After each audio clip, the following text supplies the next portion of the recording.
She claims that she was going to tell me but didn't know when, and she expected me to walk away from our relationship.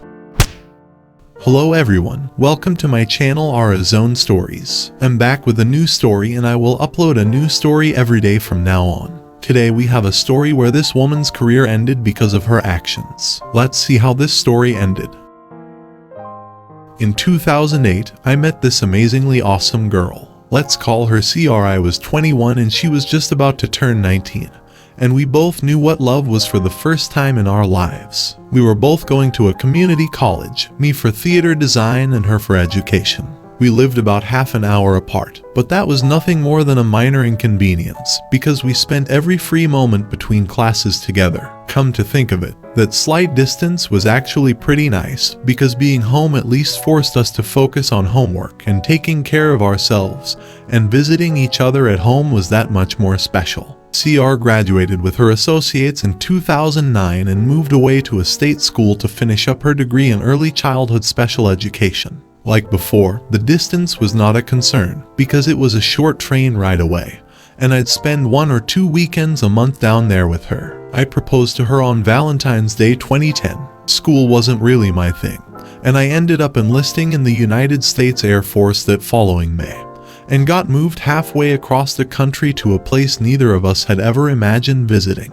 However, like before, we wouldn't let distance get in our way. Now it should be noted that her mom did not like me. I still don't know why, but she was always the loudest, rudest, most annoying and disrespectful woman I've ever met. She was from the city, and she married into a family of farmers that owned the land since the 1870s, so that may explain part of her malice. From here on, evil is another thing to know is that I have a great memory, and this will be important later on in the story. Anyway, back to the military. I had a 2-week break between my training and leaving for my first and only duty station, which just happened to be over Christmas and New Year's. Even though we were engaged, we hadn't really put any consideration into actually getting married. She wanted something small with her family and cousins, and I was completely okay with going to a courthouse and getting it over with. I don't want to sound like I was trying to pressure her into that, but the way I saw it, I would be living in barracks in a few weeks, and being married would get me a full monthly housing allowance, which I would save to have a wedding ceremony when we had time in another year or two. Basically, get married now, don't tell anyone, because they would all get upset for not being involved, and have a fake wedding ceremony that would include both of our families and friends. It turns out that because I was living in barracks, I wasn't allowed to collect the housing allowance. And when, 6 months later, they realized I was actually married, kicked me out, and made me get a house on base. Either way, we didn't get married when I was home on leave and took an Amtrak train out west. I highly recommend traveling cross-country by train if you have the time. The first time we were able to see each other after that was during her spring break, which was the first part of March. CR and I finally eloped in a courthouse and spent the next few days glued to each other like every young married couple should. I flew back home for a couple weeks in June, and this is when things started to unravel. Easter Seals, for those who don't know, run summer camps for special needs kids, and my new wife volunteered to be a counselor for the last 7 weeks of the summer. The last time I saw her that summer was just after her June birthday when I dropped her off at camp. The rest of the summer was hit or miss getting in touch with her since she was on the clock 24 hours a day for 5 days a week. And I completely understood her commitment to those kids. When she was back in school the following fall, she became increasingly distant, making excuses about how her phone would be randomly dead at oddly predictable times every week. She flew out to spend Christmas with me in our new house, and things felt amazing like they had been.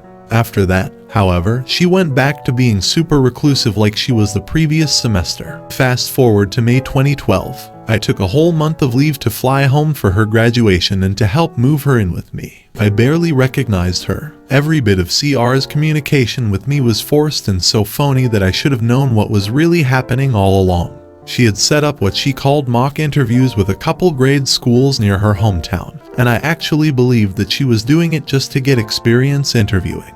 What an idiot. When I finally started to catch on to how serious she was about getting a job in our home state, she broke down crying and made it seem like I was forcing her to choose between me and her career. And of course I wanted to put our marriage before anything else. Obviously I returned to base without her. A couple weeks later, I pressured her into telling me what was going on. She fell in love with one of her fellow camp counselors and let the affair go on for about 9 months, with claims that she was going to tell me but didn't know when. And she honestly expected me to walk away from our relationship right then and there. No, I fought tooth and nail to hold us together for 2 months before filing the divorce. I'm skipping a bunch of sappy details here, but the divorce was filed late August and became final that December. Mandatory 90-day waiting period in my state. The pain I suffered in that one-sided relationship is something I would never wish on anybody unless that truly deserved it. Apparently, he whispered all kinds of lies to her about how I joined the military to get away from her, and actually had the gall to blame me for all the crying and misery her oldest child was going through. My soon-to-be ex never admitted who was blaming me for everything, but I was really close to her dad and siblings, so I can't imagine that they would ever suspect me. But he was so manipulative that by Halloween they had all turned against me. At that point I had it. My anxiety attacks were hitting basically every day. I was miserable, tired of being lied to, tired of the slander, tired of being the bad guy when I was the one who was attacked here. It started with sending texts to her brothers and sister saying, "Hey, I'm actually your brother-in-law. Nice to know that we don't keep secrets, right?" CR exploded, but that was just the beginning. I wrote a 3,000-word letter explaining in every detail I could recall exactly what happened. The fact that we were married, including copies of the marriage license and certificate, our plans for the future, and how I was the only one living up to our expectations, where she met the guy she was doing bedroom activity behind my back. His name, address, phone number, camp counselor name, so CR would have a harder time refuting it, and a bunch of other information that she made me keep secret from them. I sent copies to everyone in her extended family, well, everyone I had an address for, her roommates, the summer camp she worked at, close professors she had brought up in old conversations, and the principal of the school she ended up working at. Calling the fallout catastrophic is an understatement. Her super devout Catholic family basically disowned her. Her reputation at her former school was shattered, and the tension at her new job was apparently high enough that CR was forced to resign from her position before Christmas break started. Getting those secrets off my chest was the most cathartic moment of my life. Completely deserved on her part. Honestly, can never understand what is wrong with people when it comes to cheating. I hope he finds someone who has some integrity and honesty, and who loves him in the way that he deserves. 6 months ago, my girlfriend and I went to a local open mic jam in a bar in Philly. I'm a musician myself, music is my life. I'm in the middle of a school program right now that is super demanding, and have no time for open mics. This one just happened to land on a day where I had the next day from clinicals off. I approached some of the fellas after it was over and told them I might jump in sometime. We shared some laughs, introduced them to my lady, and we went on our way. We snuck in a couple shows when I had the time, but after that school got real serious. One day, my girlfriend and I got into a spat about something silly. She left to go meet up with some friends. She came home pretty banged up and I brought her to bed. The next day, my phone was actually broken, and I had to go to the Apple store to fix it. I picked up her phone at one point during the day to see what time it was, and there it was. Yeah, we should meet up sometime in her Instagram messages that were on her lock screen from one of the musicians. My stomach sank. I waited a few days until the tension became unbearable, then I questioned her about. After some prodding and prying, she finally fessed up that when she was drunk she messaged the band page, and he responded on his personal page. She was trying to find out if they were paying that night. Problem was the message was deleted. A week went by and it was gnawing at me, but the message said, "Yeah, we should meet up sometime." I finally decided to get serious. I full-on confronted her and said I don't believe that's all it was. She finally admitted she was just looking to feel the chase, to feel wanted. So there was some sort of proposition for a drink sometime. This alone was devastating to me. I explained it was the lie that ended me. She really tried to cover it up the first time. I have trust issues in general, which she is fully aware of. After a night tense conversations, I forgave her, and she promised never to do it again.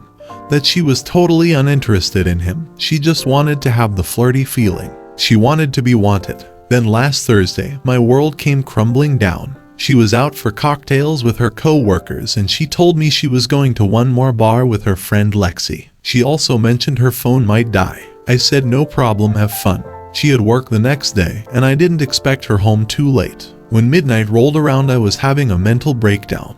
I started sending her messages and they were going through. I thought she was lying, but then I realized the iPad. It's connected to the same account. I went upstairs and grabbed it to see if those messages were going through there. They were, so I opened it up because I wanted to text Lexi. Problem is, the last text she had sent to Lexi was, "See you later." And it was at the same time she was supposed to go to the next bar with her. That alone was crushing. Now I was worried she either got into an accident, was abducted, or she was cheating on me. I started texting her friends to get some signals out, because I was genuinely terrified she was dead. I wrote a note saying, "If you see this, call me as soon as possible," and stuck it on the door. But when I was about to leave, there she was pulling up at 1:30 a.m.